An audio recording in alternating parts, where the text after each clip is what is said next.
Welcome to study IQ। I am Amit वरीदी किलोर।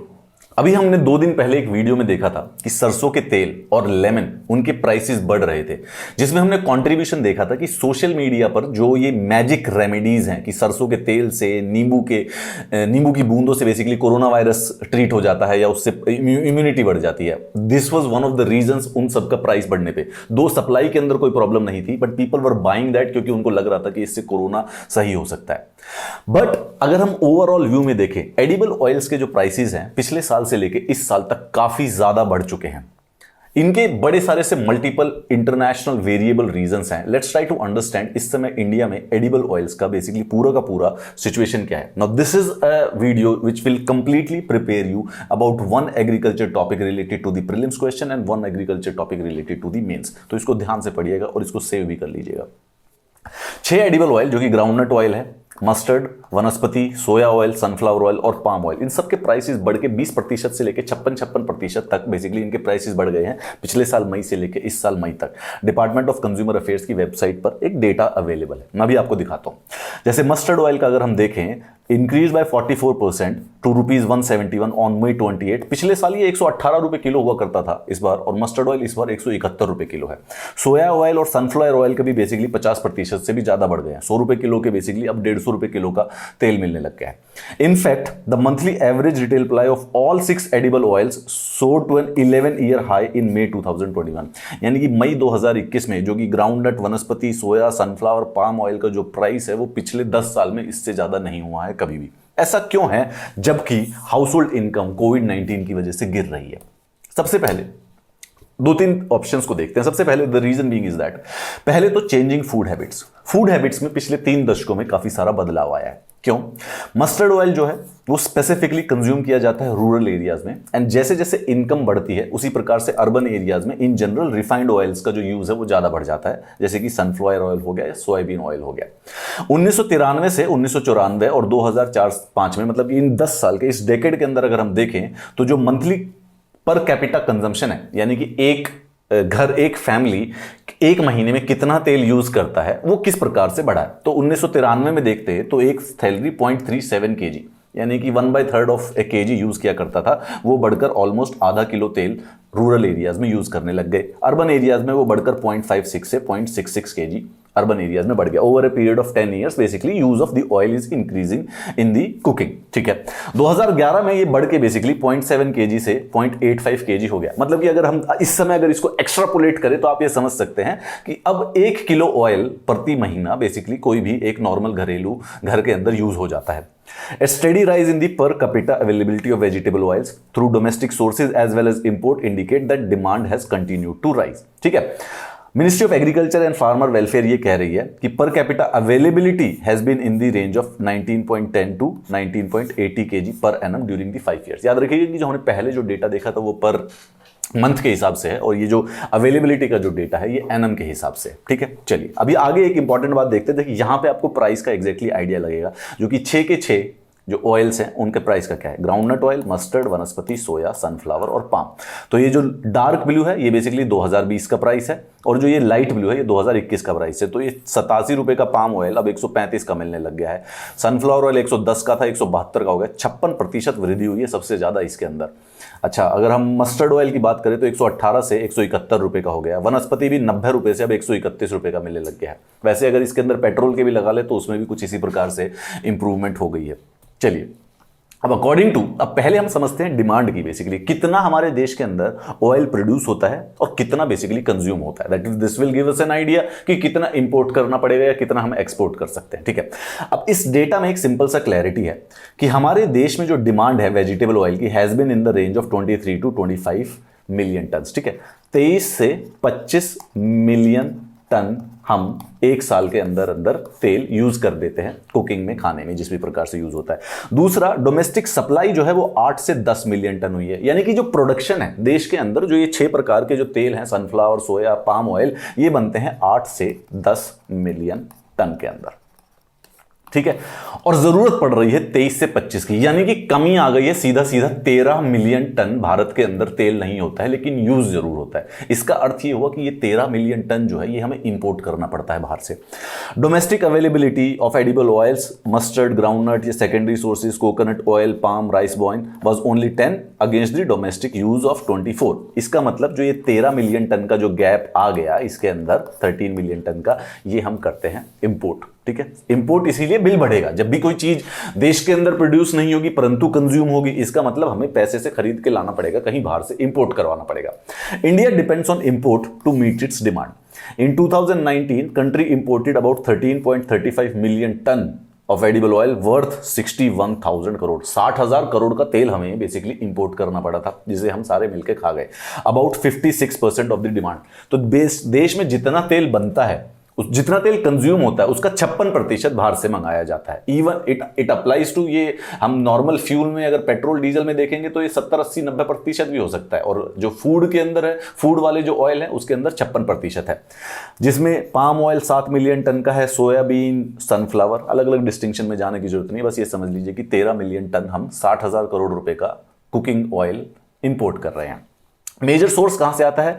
Argentina से और ब्राजील से, जो कि सोयाबीन मंगाया जाता है। इंडोनेशिया और मलेशिया से, जहां से पाम ऑयल मिलता है। और यूक्रेन और अर्जेंटीना से, जहां पे सनफ्लावर। ठीक है, तो अगर हम देखें ईस्ट में, तो ईस्ट में स्पेसिफिकली देखेंगे पाम ऑयल है। और बाकी अगर आप जाना चाहें तो हम हमारे साउथ अमेरिकन कॉन्टिनेंट्स की तरफ चले जाइएगा, जहां पे आप सोयाबीन ऑयल या फिर सनफ्लावर ऑयल कहां से देश लेता है। ठीक है, ये वाली बात। दो चीजें हमें अभी तक पता चली है। एक तो स्पेसिफिकली कि हम बड़ा सारा सा तेल इंपोर्ट कर रहे हैं। ठीक है, दूसरा हमारी कंजम्पशंस रेगुलरली बढ़ती जा रही है, demand of the oil, edible oils is increasing. ये दोनों चीजें आपको अब इंफॉर्मेशन दे सकती हैं कि बेसिकली हमारे प्राइसेस जो है एडिबल ऑयल्स के क्यों बढ़ रहे हैं। सबसे पहले, increase in domestic prices direct relation with the international price. क्योंकि इंटरनेशनल प्राइस बढ़ रहा है, इसीलिए डोमेस्टिक वाला भी बढ़ रहा है। Seems like a very logical explanation. India की 56% जो तेल है वो बाहर से ही आता है। In international market prices of edible oils have jumped sharply in recent months due to the various factors. तो पहले हमारा तो इसलिए बढ़ा है क्योंकि इंटरनेशनली मार्केट में बढ़ गया, लेकिन इंटरनेशनली क्यों बढ़ा है वो भी देख लेते हैं। क्रूड पाम ऑयल का जो था वो बेसिकली पिछले साल 2,281 रिंगिट, मलेशिया की बेसिकली जो करेंसी है तो उस पर था। अब बेसिकली वो 4,000 रिंगिट का आता है। शिकागो बोर्ड ऑफ ट्रेड पे सोयाबीन का जो तेल था डिलीवरी पे, वो $306 से अब इस समय $550 का मिलने लग गया है। The prices of soybean at CBOT और मलेशियन पाम ऑयल का जो पैसा होता है वही डिटरमाइन करता है कि बेसिकली भारत में जो एडिबल ऑयल है उसका क्या प्राइस होगा। सो दो अलग अलग प्रकार के इंडेक्स हैं। एक तो हो गया जो मलेशियन पाम ऑयल का जो इंडेक्स होता है, और दूसरा होता है शिकागो बोर्ड ऑफ ट्रेड। वो एक इंडेक्स बताता है कि तेल कितने का, इंटरनेशनल प्राइस क्या होता है। तो शिकागो बोर्ड ऑफ ट्रेड के अकॉर्डिंग सोयाबीन ऑयल का अभी जुलाई में अगर आप तेल खरीदना चाहते हैं तो अपना 100 टन पर टन यानी 100 किलो का $555 उसका प्राइस है। एंड मलेशिया वाले का भी बढ़ के 4,000 रिंगिट हो गया। तो इन दोनों का जो एवरेज होता है उससे पता चलता है कि भारत में क्या एवरेज प्राइस होगा एडिबल ऑयल्स का। अब द रीजन ये है कि शिफ्ट क्यों हो रहा है, ये प्राइस क्यों बढ़ रहा है, what is the reason? International price बढ़ने का रीजन क्या हुआ सर? एक तो जो ये एडिबल ऑयल्स हैं ये फूड बास्केट से शिफ्ट होकर फ्यूल बास्केट में शिफ्ट हो रहे हैं। यानी कि जो एडिबल ऑयल्स हैं इनका यूज फूड की बजाय फ्यूल की तरफ डायरेक्ट किया जा रहा है। और जैसे ही फ्यूल की तरफ बढ़ा तो वहां पे एकदम डिमांड बढ़ गई तो प्राइस बढ़ने लग गया। Adding that there has been a thrust on making renewable fuel from soybean oil in the US, Brazil and other countries. He said that despite the COVID-19, the demand has been due to high. तो जैसे soybean powered on biodiesel, तो जो ये biodiesel बनाने के लिए ऐसे fuel जो कि रीन्यूएबल फ्यूल बनाए जा सके, राइट? जो गैस है, पेट्रोल है, गैसोलीन, पेट्रोल है, डीजल है, ये रीन्यूएबल फ्यूल नहीं है। लेकिन सोयाबीन, इन्हीं एडिबल ऑयल्स को रिफाइन करके और इनको प्रोसेस करके फ्यूल भी बनाया जा सकता है, पेट्रोल बनाया जा सकता है। जो वो पेट्रोल के लिए, जब एडिबल जो फूड के लिए जो चीज बनाई गई थी उसको फ्यूल के लिए डायरेक्ट कर दोगे तो डिमांड दोबारा से बढ़ ही जाएगी। This is one of the reason क्यों एडिबल ऑयल्स का मम्मी को बता सकते हैं कि मम्मी तेल का प्राइस इसलिए बढ़ रहा है क्योंकि यूनाइटेड स्टेट्स में बस चला रहे हैं उसी तेल के लेके, जो हमें अब पकोड़े नहीं मिल रहे हैं। द रीजन बीइंग क्योंकि गाड़ियां चलाने लग गए हैं उसी तेल का यूज करके। दूसरा फैक्टर क्या है? Buying by the China, labour issues in the Malaysia. याद रखिए Malaysia is a major import. Malaysia से हम बहुत ज्यादा क्वांटिटी में लेबर में पाम ऑयल मंगाते हैं और मलेशिया में इस समय लेबर इश्यूज चल रहे हैं, which will directly give a rise in the price. The impact of the La Nina on the palm. अच्छा, इस बार ये वाला साल वो है जो ला नीना वाला है। जिस साल ला नीना बढ़ता है उस साल पाम जो है वो बेसिकली कम प्रोडक्शन करता है उसकी वजह से। एंड सोया प्रोड्यूसिंग एरिया, तो दोनों के दोनों पाम और सोया जहां जहां पर प्रोड्यूस हो रहा है वहां पर एग्रीकल्चर पर फर्क पड़ता है ला नीना का। यानी कि आप हमेशा अंदाजा लगा सकते हैं कि जिस भी साल ला नीना फिनोमिना हो, जियोग्राफिकल फिनोमिना ला नीना जिस साल भी हो, उस साल जो एडिबल ऑयल्स है उनके प्राइस इंक्रीज हो जाएंगे। इसी प्रकार से सेंसेक्स में पैसा लगाया करो। And export duties on the crude palm oil in the Indonesia and Malaysia, ये सब रीजन हैं जिसकी वजह से एडिबल ऑयल्स के प्राइस बढ़ गए हैं। पहला रीजन ये हुआ कि फूड की जगह उसको फ्यूल की तरह यूज किए जाने लग गया है। चाइना ने बड़ा सारा सा इस बार खरीद लिया है। मलेशिया के अंदर लेबर इश्यूज चल रहे हैं। ला नीना का इफेक्ट है उन सारे एरियाज पर जहां पर पाम ऑयल उगाया जाता है या जहां पर सोया ऑयल उगाया जाता है। एक्सपोर्ट ड्यूटीज लगा दी हैं इंडोनेशिया और मलेशिया ने, दोनों के दोनों क्रूड पाम ऑयल पे। जैसे वो एक्सपोर्ट ड्यूटी बढ़ाएंगे तो हम इंपोर्ट कर रहे हैं तो हमें ही देनी पड़ेगी। So the price will actually fundamentally increase. अब इसको कम कैसे करेक्ट किया जाए, ये रीजन थे सारे के सारे बढ़ने के। एक रीजन तो ये है कि हम इंपोर्ट ड्यूटीज को कम कर दें। वो एक्सपोर्ट की ड्यूटी लगा रहे हैं, तो अगर हम भी जब हमारे पास लाते तो उस पर और इंपोर्ट ड्यूटी लग जाती है अंदर आने के लिए, उसको कम कर दिया जाए। So there is a possibility कि कुछ डाउन आ जाए। Effective rate of import duties, जिसमें agriculture, infrastructure and development cess लगा लो, सोशल वेलफेयर सेस लगा लो, कम से कम 35% होती है। 2021 से बाद के जब भी भारत के अंदर कुछ तेल आता है उसमें 35% तो टैक्स लग चुका होता है agriculture, infrastructure and development cess के नाम से। उसके बाद जो refined, bleached and deodorized palm oil होता है उसके ऊपर 60% की इंपोर्ट ड्यूटीज हैं। Similarly the rate of effective import duties on the crude and refined soybean oil and sunflower is 38 to 49%।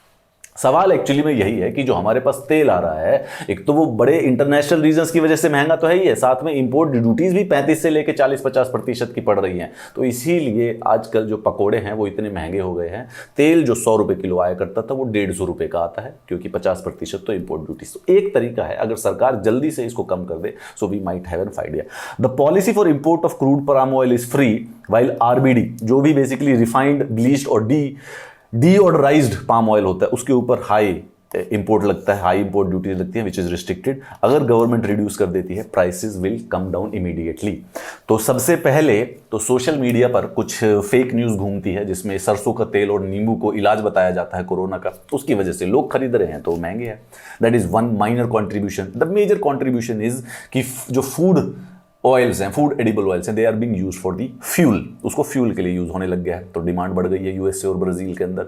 फिर चाइना ने भर के खरीद लिया है, और मलेशिया और Indonesia which are major producer of the palm oils, वहां पर बेसिकली बड़े सारे से लेबर इश्यूज चल रहे हैं। सेकंड, उन लेबर इश्यूज के चलते चलते दोनों ने, इंडोनेशिया और मलेशिया ने एक्सपोर्ट ड्यूटी भी बढ़ा दी है। अब भारत के पास एक ही तरीका है कि बेसिकली अगर इंपोर्ट ड्यूटीज को कम करा जाए तभी थोड़ा सा प्राइस कम आ सकता है। ये बात भी ध्यान रखना, कॉन्सेप्चुअल चीज, कि जब भी ला नीना का साल होता है तो पाम ऑयल्स हमेशा उस साल प्राइस में इंक्रीज करते हैं। अगर आपको इस क्लास का पीडीएफ चाहिए तो आप इस टेलीग्राम ग्रुप को जरूर ज्वाइन कीजिएगा। If you like the video, which I believe you did, then please do mention below this video. अब मैं उसको पर्सनली पढ़ूंगा, I feel good about it अगर वो वीडियो अच्छा जाता है तो। Though if you want to connect with me, तो अपने पसंद के फेसबुक, इंस्टाग्राम और ट्विटर, तीनों के तीनों पसंद के अपने सोशल मीडिया पे आप मेरा नाम सर्च कर लीजिए, Amit Kilhor, and I will be able to join you and have a conversation with you. I'll see you in the next class, friends. Have a nice day.